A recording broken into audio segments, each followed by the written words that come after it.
오늘 수요기도 모임에서 설교할 설교 본문은 사무엘하 7장입니다.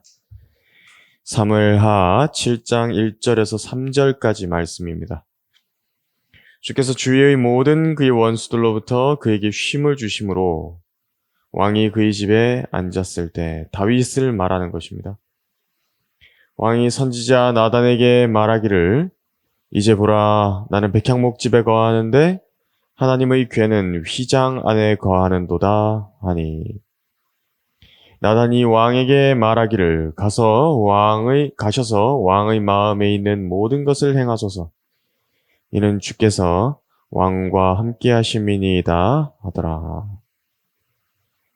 오늘 수요기도 모임 설교의 제목은요 경배로서의 기도라는 제목으로 설교하려고 합니다. 얼마 전에 뉴스가 나왔는데 소금쟁이 아십니까? 그 소금쟁이를 본딴 로봇을 우리나라에서 개발을 했다라고 이렇게 기사가 나왔는데요. 이것이 세계적인 과학학술지인 사이언스 표지에 실렸다고 해서 대서특필이 되었습니다.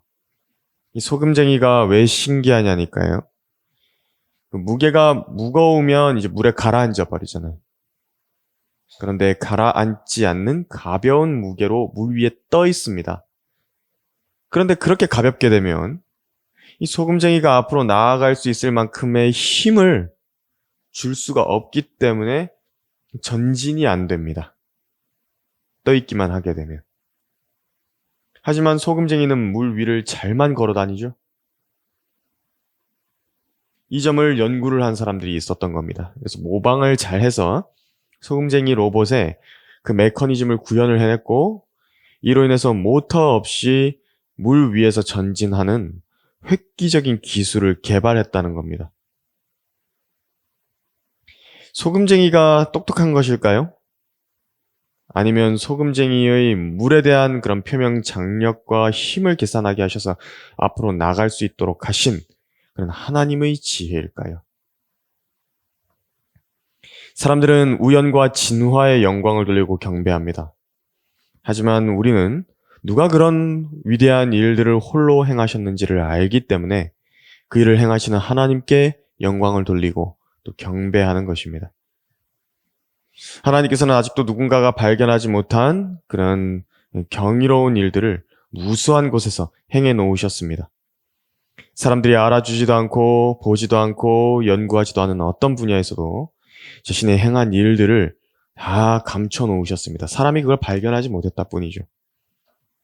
이제 그런 신비들을 발견한 사람들로부터 하나님을 알만한 것들을 발견하기를 원하시고 또 그것을 통해서 경배를 받기를 원하십니다. 하나님께서는. 우리 역시 하나님께서 얼마나 위대하신 분인지 알리기 원하죠? 하나님의 이름을 드높이기를 원하는 사람들입니다. 다윗도 하나님께서 그 위엄과 존귀를 모든 신들 중에서 가장 높임 받으시기를 원했습니다. 근데 자신이 보니까요. 그런 사람인데 다윗 자신이 그렇게 하나님을 드높이기 원하는 사람인데 자기는 하나님께서 주신 복을 통해서 평안을 누리고 높은 영광을 얻어가지고 좋은 궁궐에 거하고 있는데 하나님의 괴라고 하는 것은 휘장 안에 있더라는 겁니다. 그걸 자기가 생각을 해보니까 너무도 그게 마음에 걸리는 겁니다. 나는 이렇게 백향목집에 앉아서 영광을 누리고 있는데 하나님의 괴는 저기 천막 쳐놓은 데 들어가 있는 겁니다. 나를 그렇게 위대하게 해주시고 사랑해 주신 하나님께서 높은 그 위엄을 나타내 보이시길 원하고 더 영광 받으시길 원하는데 근데 그러지 못하고 있다. 이 생각이 다윗에게 든 것입니다. 그 마음이 이제 너무 아프니까 선지자 나단에게 토로를 한 겁니다. 다윗이. 그래서 오늘 본문의 3절에서 왕의 마음에 있는 대로 하나님의 성전을 건축하셔도 되지 않겠냐고 그렇게 말을 한 겁니다. 이 일상생활에서 하나님을 의식하면서 생활하는 사람은 많이 없습니다. 실제적으로. 하나님을 의식하면서 생활하는 사람 중에서도요. 하나님께서 얼마나 위대하신 분인지를 잘 묵상하면서 사는 사람은 드뭅니다. 하나님께 기도를 드리는 사람들이라 하더라도요, 대부분 어떤 기도들이냐면 하나님을 의식한다 그랬을 때 전부 다 자기 생활이 중심이고 자기 편의가 중심입니다. 그래서 그것을 해소하기 위해서 하나님께 간구드리는 것이 대부분일 뿐이지요. 주여 하나님 한 분을 어떻게 하면 더 높여드릴 수 있을 것인가? 어떻게 그분을 더 영화롭게 해드릴 수 있을 것인가 하면서 그런 목적으로 기도하는 사람은 더더욱 소수입니다. 더 적습니다. 하지만 다윗은 바로 그런 사람이었던 겁니다. 다윗의 어린 시절 그 양떼를 칠 때부터도 다윗은 그런 사람이었습니다. 양을 돌보는 시간 동안에도 그의 마음의 묵상이 뭐였냐니까 하나님을 찬양하는 데만 있었던 겁니다. 하나님께서는 어떤 분이신가 생각하면서 하나님께서 어떤 분이신지 그 자체에 대한 감사를 드렸죠. 그러다 보니까 자기 생활에서 이렇게 보다 보니까 자기가 지금 목자의 일을 하고 있었는데, 목동의 일을 하고 있는데, 하나님께서 목자와 같으신 것입니다. 자기 마음의 묵상으로 그걸 알아낸 겁니다. 그래서 거기서 아름다운 시가 나왔는데 바로 시편 23편이 나왔던 것입니다. 하나님께 드리는 기도는요, 사실 경배의 행위입니다. 경배의 행위 중에 일종의 행위가 바로 기도입니다. 경배입니다. 경배. 이것과 관련해서 이제 사무엘하 7장에서 그 내용들이 쭉 나오고 있는 것인데, 이제 그 기도 생활에서의 교훈을 우리 사무엘하 7장을 함께 보시면서 살펴보도록 할 것입니다. 경배로서의 기도, 첫 번째로 경배로서의 기도는 하나님이 어떤 분이신지에 대한 감사를 드리는 것입니다. 그러려면 하나님이 어떤 분이신지 자기 마음에 묵상을 해봤어야겠죠? 4절에서 6절을 한번 보시겠습니다. 사무엘하 7장 4절에서 6절입니다. 그날 밤에 주의 말씀이 나단에게 임하여 말씀하시기를 가서 내 종 다윗에게 말하라. 주가 이같이 말하노라. 네가 나를 위하여 내가 거할 집을 짓겠느냐? 그러나 나는 이집트에서 이스라엘 자손을 인도하여 낸 때부터 오늘까지 어떤 집에도 거하지 아니하였고 장막과 성막에서 행하였느니라고 말씀하셨습니다. 닥터 H.W. 포스트라는 사람이 있습니다. 이 사람이 이런 말을 했습니다. 기도란 성령의 능력 안에서 예수 그리스도의 이름으로 아버지께 드리는 경배이다 라고 말을 했습니다. 기도라는 것은 찬양과 자백과 감사와 간구로 이루어져 있는 하나님께 드리는 말씀이고요. 우리 주 예수 그리스도와의 대화를 말하는 것입니다. 기도라고 하는 것은 대화입니다. 그래서 사실 특별한 간구의 내용들 같은 경우에는 우리가 매번의 기도에 이제 끈질기게 구하는 내용들이 있죠. 기도할 때 그런 특별한 간구의 제목들은 기도 제목을 정해놓고 간구를 드린다고. 하지만 기도하는 그 사람이 점점 많은 성장을 이루어 갈수록, 그러니까 영적으로 성숙해가고 또 하나님의 말씀으로 인한 그 마음의 묵상이 넘쳐나면 넘쳐날수록 그 기도의 비중이 어떻게 되냐니까 점점 찬양과 감사의 분량이 늘어나기 시작합니다. 그래서 찬양과 감사의 제목들은 그 기도 시간 그때만 급조해서 만들어내는 게 아닙니다. 기도 시간에만 급조해서 만들어냈기 때문에 또 하던 것만 계속 반복하기 때문에 개인의 기도 생활이요. 그래서 풍성하지 않은 것입니다. 별로 기도 드리는데 좋지가 않다고 자기 마음이. 간구하기만 급급하죠. 그래서 간구 자체가 기도의 목적이 돼가지고 거기에 얽매여가지고 매달려 있기 때문에 기도가 메말라 버리는 경우들이 많은 것입니다. 일로서만 기도를 하고 있는 겁니다. 하나님을 높여드리고 하나님을 찬양하고 하나님의 영광을 주님께서 위대하신 분이라고 이렇게 말씀드리면 우리 마음도 좋지 않습니까? 기쁘다고. 그게 기도입니다. 그런데 거기에 얽매여 버린 겁니다. 기도라는 그 간구의 대상이 되는 내용들에 대해서. 근데 하나님께서는 이미 우리가 구하기 전에요. 무엇이 필요한지 다 알고 계시다는 점을 여러분들은 아셔야 됩니다. 분명한 것은 우리의 기도의 그 간구 내용 중에서 뭐 한두 가지 우리가 기억 잘 못해가지고 빼먹었다 그래가지고요. 그분이 막 그거 가지고 책망하지는 않으십니다. 너 왜 그거 기도 안 했어? 그렇게 해가지고 뭐 기도 제목 한두 개 빼먹은 거 그거 가지고 하나님께서 책망하시는 분은 아닙니다. 물론 우리가 중요한 기도를 계속 우리 마음에서 우러나기 때문에 그걸 하는 것이긴 하지만 분명한 것은요. 우리가 기도할 때 알아야 됩니다. 우리의 기도는요. 목적이 뭐냐니까 기도하는 것 그것 자체가 목적입니다. 또 자백만 많은 사람들이 있죠. 기도할 때 기도하는데 자백 내용밖에 없습니다. 물론 자백의 기도는 잘하는 것입니다. 자백하고 그 부분에 대해서 자신을 낮춰서 하나님 앞에 용서를 구하고 다시 그러지 않겠다고 이렇게 결심하고 하는 것을 굉장히 하나님께서 기쁘게 받아주시는 것입니다. 그런데 그 자백할 거리가 많은데 그게 했던 자백을 또 하게 되고요. 또 반복한 죄 때문에 또 자백하게 되고요. 그렇게 빈번하게 되는 것이요. 그 문제가 되는 것입니다. 이런 경우는요. 이 예수 그리스도의 보혈을 통해서 자기 죄들을 정결케 하고 하나님 앞에 교제를 회복할 수 있다는 거. 이건 머리로는 알고 있습니다.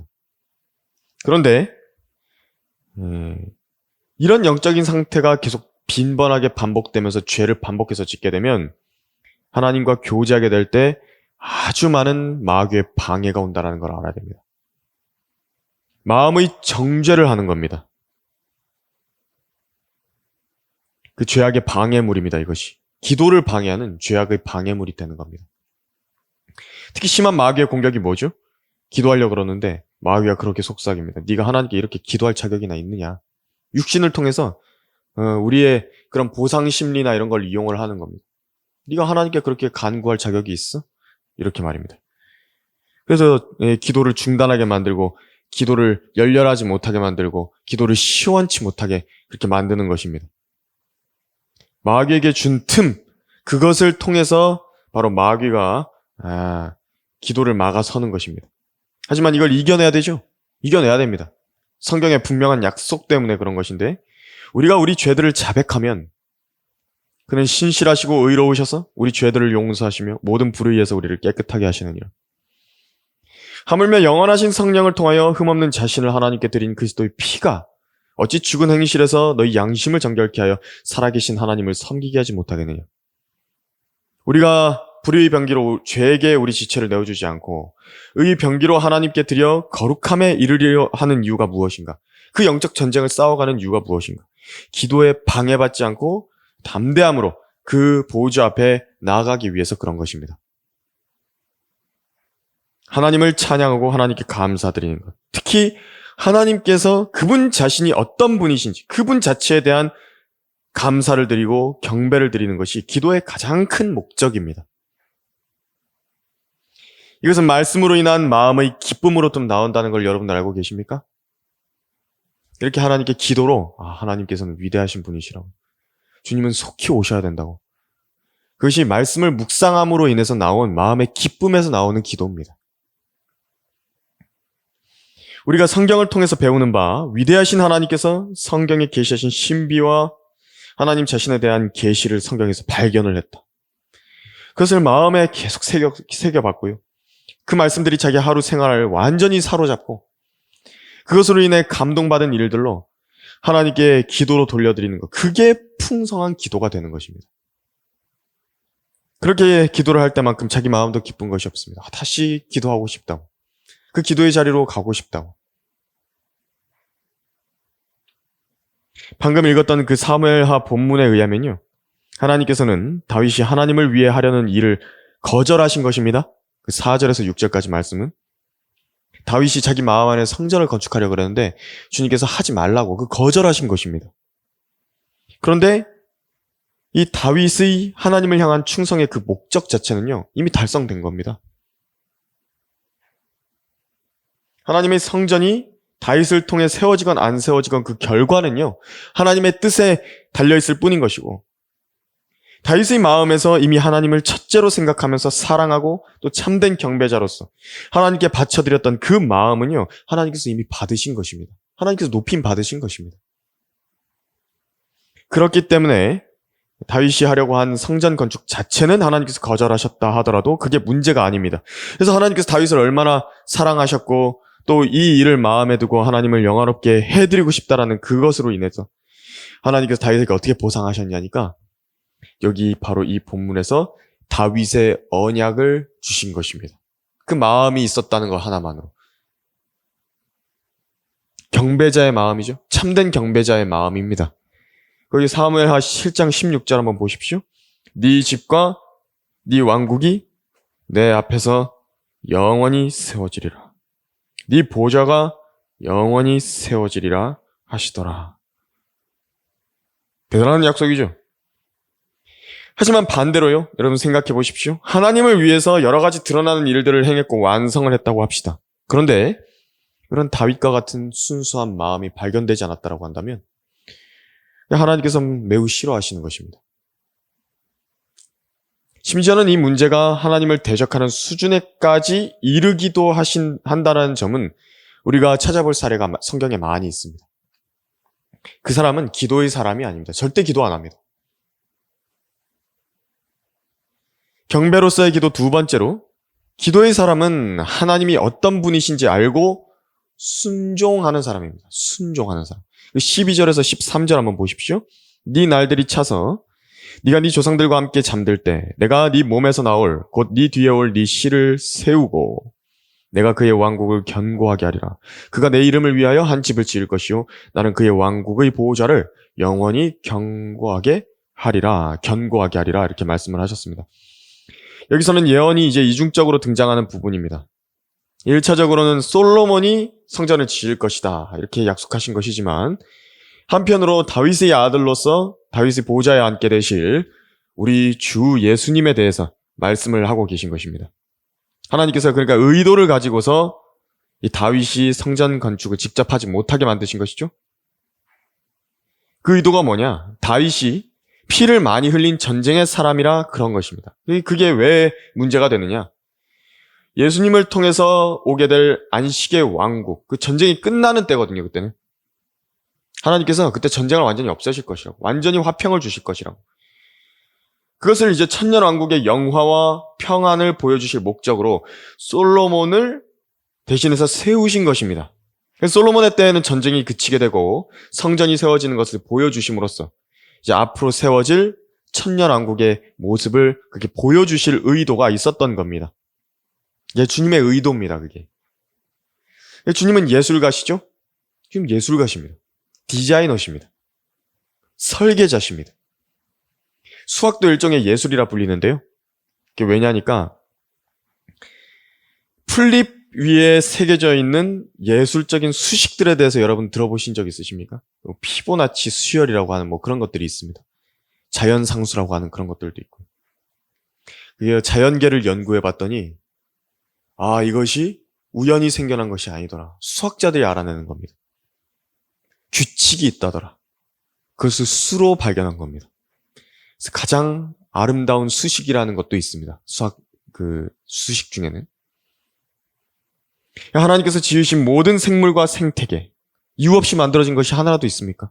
없습니다. 여러분들 작곡가들에 대해서 알고 계십니까?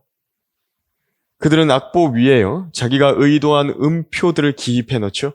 오선지에다가 그 의도들을 기입해 넣습니다. 근데 그 작곡가들은 그 음표가 거기에 있어야 되는 이유를요, 자기들의 의도에 맞게, 그 설계에 맞게 그 음표들을 배치하는 것입니다. 그 사람의 몸도 한번 생각해 보십시오. 얼마나 사려 깊습니까? 맹장만 해도 한번 보십시오. 사람들은 원래 맹장의 기능에 대해서 무시했었습니다. 그런데 이제서야 맹장이 면역과 관련하여 어떤 역할을 한다는 것이 조금씩 밝혀진 것입니다. 주님은 위대한 예술가이십니다. 그 하늘에 쏟아지는 별들 여러분들 확대해 본 적 있으신지 모르겠습니다. 거기를 망원경으로 이렇게 쭉 확대해 보지 않습니까? 그럼 그 안에는 또 다른 은하계와 성운과 별들이 보이는 것입니다. 그들 각자 자리에서 아름답게 배치해 두셨죠? 그런데 그 배치된 위치에서 충돌이 없이 자기 위치에서 있게 하신 것입니다. 태양계만 해도 여러분 한번 생각해 보십시오. 어떻게 각자 그 자리에 꼭 맞춰서 그 맞는 시기에 그때에 자전하고 공전하면서 서로 상호작용하는 것입니까? 사람들이 무슨 태양에서 이렇게 하나씩 별들이 나왔다 그러는데 별들이 나와가지고 이렇게 공전을 합니다. 그런데 어떤 것은요, 공전 방향이 태양의 자전 방향과 반대입니다. 어떻게 그렇게 될 수 있죠? 자연스럽게 만들어졌다라고 한다면? 그런데요, 그렇게 아름답게 만들어 놓고 작가 나름대로의 중요한 의도를 가지고 만들어 놓은 것을 누군가 와가지고요, 망쳐 놓는다고 생각해 보십시오. 여러분이 그 작가라면 마음이 어떠실 것 같습니까? 기분 나쁘죠? 특히 디자이너들 어떻습니까? 예쁘게 자기 나름대로 해가지고 만들어 놨는데 자기 의도를 몰라주는 겁니다. 그리고 와가지고 이거 별로 보기 안 좋으니까 빼라고. 그거 디자이너들이 되게 싫어합니다. 주님께서도 마찬가지입니다. 하나님께서 자신의 책인 구약 성경을요, 위대한 작가로서 기록을 해 나가셨는데 의미 없이 써놓은 단어라든지 구두점 하나가 없었습니다. 구두점 하나조차도요, 하나님께서 의도를 가지고 쓰셨다고. 1.1획도, 율법의 1.1획도 그것이 이루어질 때까지는 그거 없어지지 않는다고. 그럼 이유가 있는 거 아닙니까? 거기 기록하신 이유가. 그 점이 거기 있어야 될 이유가 있다고. 표현 하나조차도 마치 생명체 하나를 만들어내실 때 사용하셨던 그런 주도 면밀함을 가지고서 그 의도를 가지고 만드신 작품이 구약 성경입니다. 성경이 그렇습니다. 그런데 그 일에 회방을 놓는 사람이라고 한다면, 특히 하나님의 일꾼이라는 사람이 그런 하나님의 의도를 이해하지 못하고 하나님의 책을 망쳐놓는다라고 한다면 그 사람을요, 징계하시는 것입니다. 성경 곳곳에 그 징계 내용들이 나오는데, 만일 다윗이요, 여기서도 자기 혼자만의 열심으로 이게 하나님께서 분명히 네 아들이 성전을 지을 것이라 방금 그 말씀을 읽었죠? 그런데 그 말씀을 무시하고 내가 하나님의 성전 짓고 싶다고 그러면서 자기가 지었다라고 한다면 어떻게 됐겠습니까? 다윗이 그 일로 하나님의 눈에 은총을 입었을 것 같습니까? 아닙니다. 징계받는 것입니다. 하나님은 그런 분이십니다. 그런데 다윗은 참 대단한 사람입니다. 자기가 전혀 잘 알지 못하는 내용인데 하나님께서 받지 않으셨다. 그렇다고 했는데도요, 왜 그러시는지 모른다 하더라도 하나님의 그런 일방적인 결정에 겸손하게 순종하는 것입니다. 기도의 사람은 그래서 순종의 사람입니다. 순종은 대단히 중요하죠? 경배보다도 중요한 겁니다. 구약의 가장 위대했던 하나님의 일꾼 모세 역시도 반석에게 가서 그 반석에게 말하라. 그러면 물을 낼 것이다. 이렇게 이야기를 하셨는데요. 그 명령을 무시한 채로 모세가 어떻게 했습니까? 그 명령을 가볍게 여겨버렸다고. 근데 하나님께서는 그것을 하나님을 업신여긴 것으로 보신 것입니다. 그래서 가가지고 어떻게 했습니까? 막대기 가지고 2번 쳤다고. 반석을. 징계받았죠? 모세가 이집트 출애굽에서부터 40년 동안 광야에서 주님을 섬겼는데 왜 섬겼습니까? 카나안 땅 들어가려고 섬긴 거 아닙니까? 그게 목적이었는데 그 40년 동안 주님을 섬긴 것과는 전혀 무관하게 카나안 땅 한번 밟아보지 못하게 해버리신 것입니다. 그냥 바라보기만 해야 했습니다. 엄청난 징계죠? 그 사람의 인생의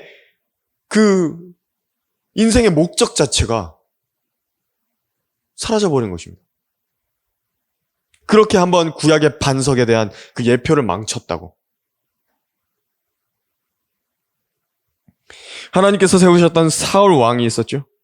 분명히 주의 명령에 의해서 아말렉을 모두 멸하되 아말렉인들이 왕 아각을 포함해서 모든 사람들, 남자, 여자, 아기, 젖먹이, 소, 양, 낙타, 나귀 전부를 죽이라는 명령을 들었습니다. 그런데 아각을 살려왔고 양들과 소들과 기름진 것들과 어린 양들과 모든 좋은 것 중에서 가장 좋은 것은 뭐라 그랬냐니까 하나님께 드리기 위해서 남겨놨다 그런 것입니다. 이걸 가리켜가지고 사무엘이 말한 게 있습니다. 그러자 사무엘이 말하기를 주께서 번제와 희생제를 주의 음성에 복종하는 것만큼 크게 기뻐하시나이까? 보소서, 복종하는 것이 희생제물보다 낫고 경청하는 것이 순양의 기름보다 낫나이다. 이는 거역함은 마법하는 죄와 같고 완고함은 행악과 우상숭배와 같음이니이다. 왕이 주의 말씀을 거역하였기에 주께서도 왕을 거절하여 왕이 되지 못하게 하셨나이다. 무슨 말이죠? 자기 생각대로 하나님을 섬기겠다는 태도, 자기에게 옳게 보이는 대로 하나님께 경배하겠다는 태도, 당장 뜻도 고쳐야 되는 태도입니다. 만일 성경에서 벗어나서 본인 재량으로 하나님을 섬겼다라고 한다면요, 그게 뭐라 그랬냐니까 지금 마법하는 거랍니다. 마법하는 거. 근데 그 점을 지적을 해줬죠. 고치지 않았다. 완고함을 부린다. 그러면 행악과 우상숭배로 정이 내려지는 겁니다. 하나님께서 보시기에는 그런 사람이나 간음자나 음행자나 살인자나 사기꾼이 똑같다는 겁니다. 무서운 말이죠. 성경대로 믿는 사람들이 괜히 그렇게 자기들만 옳다고 하네 뭐 그런 이야기 하는 게 아닙니다. 지금 성경에서 그렇다고 말씀하시는 겁니다. 지금. 그래서 우리 기도를 통한 경배가 온전해지려면요, 주 하나님께서 얼마나 두려우신 분인지 아는 이런 지식은 필수적입니다. 하나님은 이런 분이십니다. 다윗은 하나님께서 어떤 분이신지 알고 있었습니다. 다윗의 기도를 통해 우리가 이렇게 배울 수 있는 것인데요. 경배로서의 기도, 세 번째로 다윗의 기도를 통해 긴밀히 기도로 하나님과 교제하는 것을 우리가 볼 수 있는 것인데요.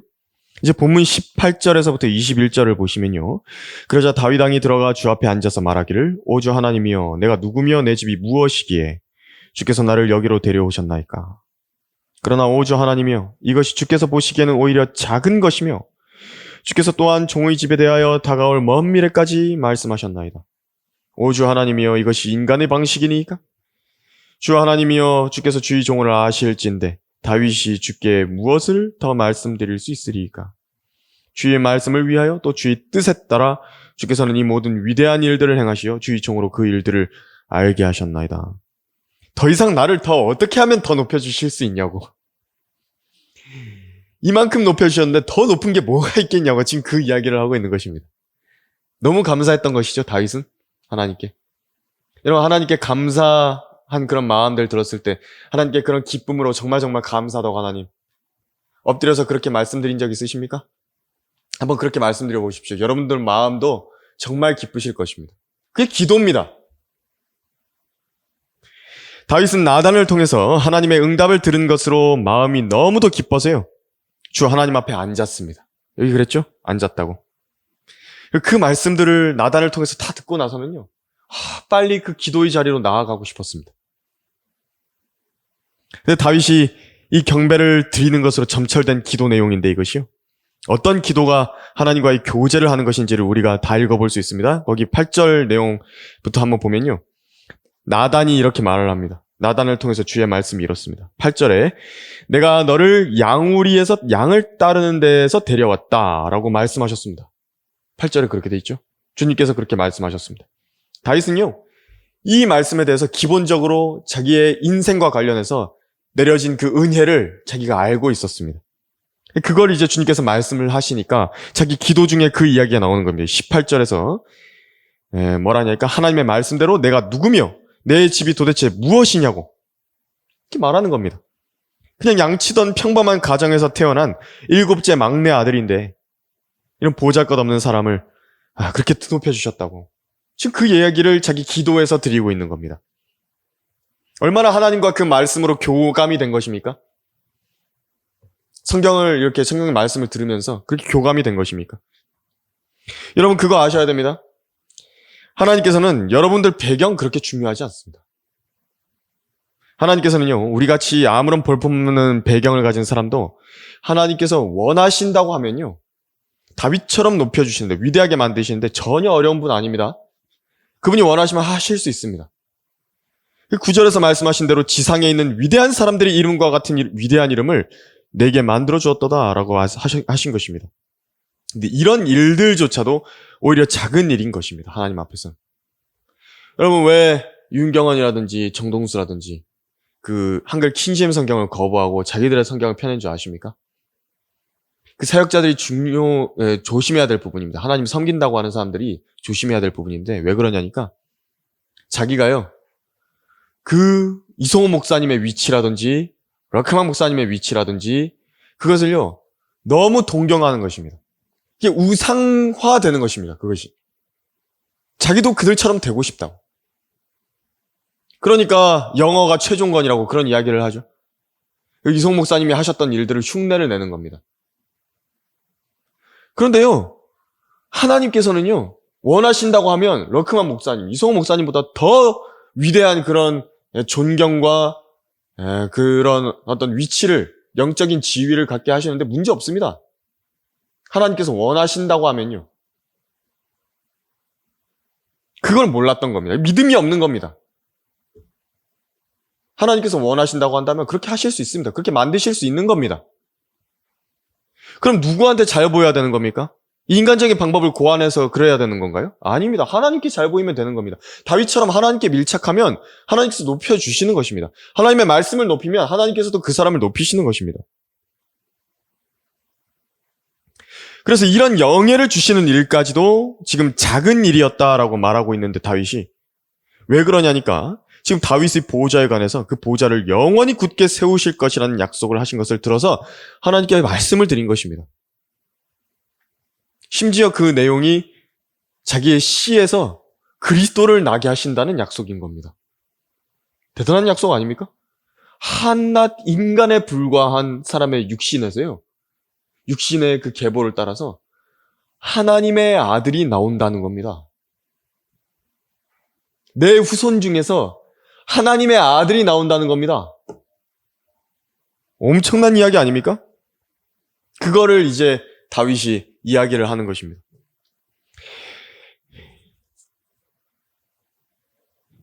하나님의 말씀과 기도는 바로 뗄래야 뗄 수 없는 관계인 것이 바로 여기서 드러납니다. 여러분 한번 생각해 보십시오. 하나님께서 자기를 낮추는 사람에게, 자신을 낮추고 하나님을 높이는 사람들에게, 바로 하나님 그분 자신이 얼마나 자기 자신을 낮추는 줄 아시겠습니까? 하나님께서 얼마나 자기 자신을 낮추셨으면, 겸손하게 자기를 낮추셨으면 다윗의 후손으로 들어가시겠다는 겁니다, 지금.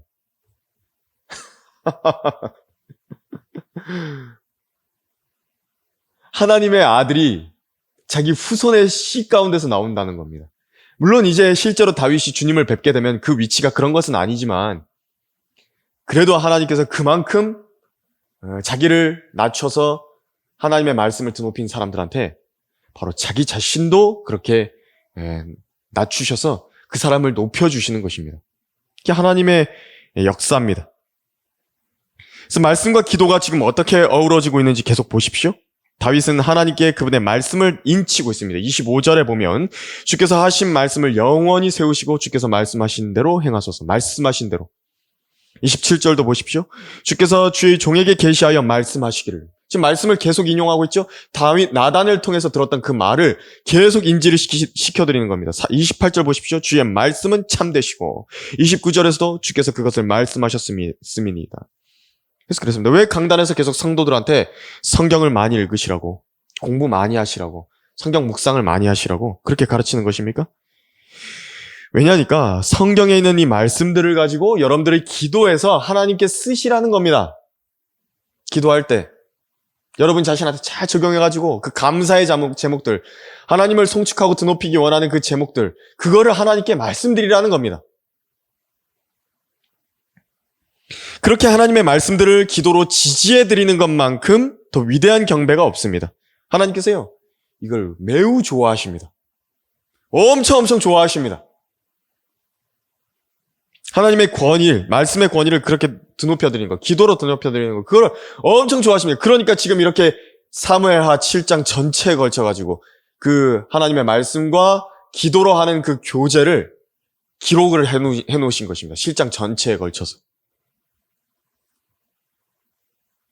그 조지 밀러는 기도의 사람으로 알려져 있죠. 하지만 사실 조지 밀러는요, 말씀의 사람입니다. 복음을 많이 전했습니다. 잘 알려지지 않은 사실이지만, 사람들이 주목하지 않으려고 하는 사실이지만, 조지 밀러는요, 킹제임 성경을 200번 이상 통독했습니다. 그 정도로 성경을 사랑했습니다. 100번은 무릎을 꿇고 읽었습니다. 밀러는 성경을 이렇게 읽으라고 조언을 했는데요. 규칙적으로 통독을 해라. 두 번째, 기도하면서 읽어라. 세 번째, 묵상을 하면서 읽어라. 네 번째, 그 읽는 말씀들을 믿으라 한 것입니다. 믿으라고. 다섯 번째, 실행할 목적으로 읽으라고 했습니다. 성경은요, 그래서 기도의 지침서라고 이야기를 했고요. 믿음의 토대라고 했습니다. 또 자신의 뜻대로 기도하지 않고 하나님의 뜻대로 기도하기 위해서는 성경을 통해서 하나님의 뜻을 발견하는 것이 너무도 중요하다고 이야기를 한 것입니다. 다윗도 하나님의 말씀을 통해서 하나님의 뜻이 무엇인지를 발견한 것 그대로를 지지를 해드린 것입니다. 그때 당시에는 성경이 이렇게 자기 손 안에 없으니까 누구랑 대화를 해야 됩니까? 나단을 통해서 들어야 되는 겁니다. 그런데 보니까요, 그렇게 하나님의 뜻을, 하나님의 말씀을 지지함으로써 기도를 해댔던 그것이요, 다 자기 복입니다. 다 자기 복. 자기 복과 관련한 겁니다. 전부 다. 이게 얼마나 큰 은혜입니까? 성경에 바로 그 사실요, 그 보화가 다 깔려 있는 겁니다. 여러분들이 믿음으로 받았을 때 그 보화들을 자기 것으로 주장할 수 있는 그 약속의 말씀들이 다 있는 것입니다. 이제 우리 눈앞에는 선지자들이 없죠? 왜 하나님께서 선지자들과 사도들을 다 이제 그 역사들을 그치게 하신 것입니까? 이제 우리 눈앞에는요, 하나님의 음성을 바로 직접적으로 들을 수 있는 말씀이 놓여있기 때문에 그런 것입니다. 성경이 완성됐지 않습니까? 그래서 우리가 그 말씀 듣기 위해서 나단 선지자 막 이렇게 찾아갈 필요가 없습니다. 누가 진짜 선지자냐, 거짓 선지자냐 찾아다녔어야 됩니다, 원래. 근데 그때 당시에도 거짓 선지자들 많이 있었죠? 그 사람들 잘못 찾아가면 어떻게 되는 것입니까? 하나님 말씀 잘못 들어버리는 것입니다. 가짜 성경 찾아가면 어떻게 되는 것입니까? 망하는 것입니다. 근데 우리 지금 눈앞에는 언제나 펴서 읽을 수 있는 선지자들보다도 더 정확한 말씀이 있는 것입니다.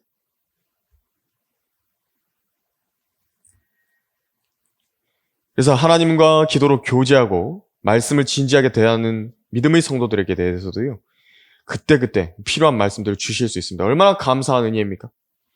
성경은 그래서 하나님의 선물이라 그랬습니다. 우리가 선지자들을 따로 찾아가지 않아도 되기 때문에 선물이라 그런 겁니다. 저도 작년에 제 마음을 조금 괴롭게 하는 일이 있어가지고요, 저녁에 그 문제를 놓고 하나님께 진지하게 기도를 드린 적이 있습니다. 그리고 이제 성경을 읽는데 제 개인 성경 통독 스케줄이 있죠. 그래서 있었는데, 그래서 그 읽어나가는 와중에 이제 시편을 읽고 있었습니다. 근데 시편 어디냐니까 88편 13절을 지나갈 때입니다. 그러나 오 주여, 내가 주께 부르짖었으니 아침에 나의 기도가 주 앞에 상달되리이다. 이렇게 기록되어 있는 겁니다. 그 말씀을 읽는데요, 주님께서 제 마음에요, 그 기도 드렸던 그 문제를 해결해 주실 거라는 그 믿음이 이렇게 딱 드는 것입니다.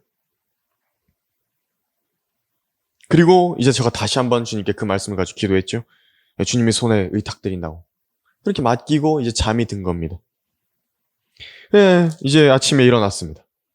휴대폰을 딱 열었는데 거기 문자 한 통에 와 있는 겁니다. 제가 기도하던 그 문제가 해결되어 있는 겁니다. 그때 이제 알게 된 게 하나님께서 말씀을 통해서 응답하신다는 것이 이런 말이구나. 그걸 알게 된 겁니다. 그래서 오늘 이제 사무엘하 7장을 여러분들과 함께 살펴보았습니다. 다윗의 마음과 그 기도 안에서 하나님을 어떻게 높여드리고 그 은혜에 감사하는 경배가 그렇게 기도로 드려졌던 것인가, 이게 확인을 해봤습니다. 기도를 단순히 간구의 행위로만 생각해서는 안 됩니다. 기도는 하나님의 말씀을 통해서 하나님의 뜻을 발견하고 그 뜻을 지지해드림으로 하나님을 영화롭게 해드리는 경배의 행위라는 것을 우리가 배웠습니다. 그리고 그 안에는 이제 참된 감사와 찬양이 우리의 입술의 고백으로 하나님께 돌려드리게 되는 것입니다. 요한 웨슬리는 기도에 대해서 말하기를, 감사는 참된 기도와 떼야 뗄 수가 없다. 참된 기도의 사람은 기도를 통해 찬양하며 평안할 때에 이든지 아니면 고난 중이든지 모든 일에 감사하는 사람이다 라고 한 것입니다. 다윗이 하나님 앞에 엎드려서 자신을 낮추고 그분의 은혜를 찬양했던 것처럼 우리의 기도도 하나님께 대한 감사와 찬양으로 가득해야 됩니다. 물론 자백과 간구 이게 필요 없다는 얘기가 아닙니다. 잘해야 됩니다, 이것도. 하지만 더 풍성한 기도의 생활을 누리기 위해서 또 기도의 시간이 그렇게 기다려지고 기쁨이 되는 시간이 되기 위해서는 다윗처럼 하나님과 그런 긴밀한 교제의 시간으로서 사용이 돼야 되는 것입니다. 오늘 우리가 이 설교를 통해서 배운 그런 기도의 교훈들을 가지고 모두 생활에 적용해서요, 기도의 사람들이 다 되기를 바랍니다. 설교를 마치겠습니다.